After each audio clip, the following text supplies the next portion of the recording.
Yeah, I would say don't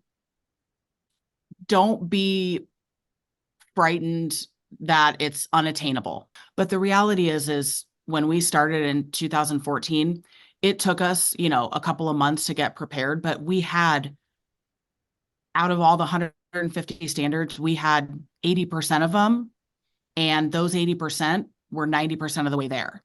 And it feels like a lot of work. It feels like it could be difficult. It feels like it costs a lot. It feels like, it's scary because it's every 2 years. It's not one time and then we can just, take a sigh and it's done, right? It's that trust but verify. Someone's going to come back every 2 years and make sure that you are doing what you said you would do.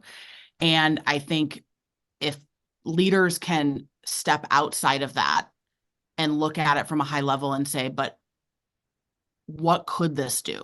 What could this do for my employees? Could I get to a higher retention rate because I have these processes in place for training?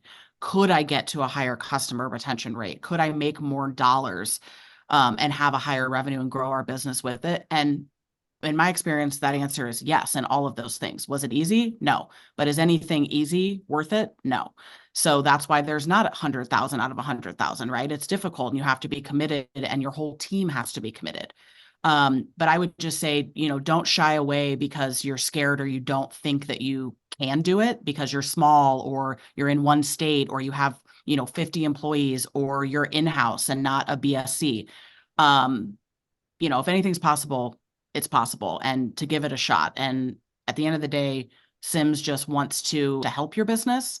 And my hope is that it just continues to elevate the industry so that we're not looked at as an overall janitorial industry as, low end of the totem pole, right? A grudge buy.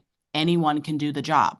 None of those things are true. And the only way our industry grows in respect and grows in wages and grows in people looking at it like there is a difference between company A and company B is more companies getting CIMS certified.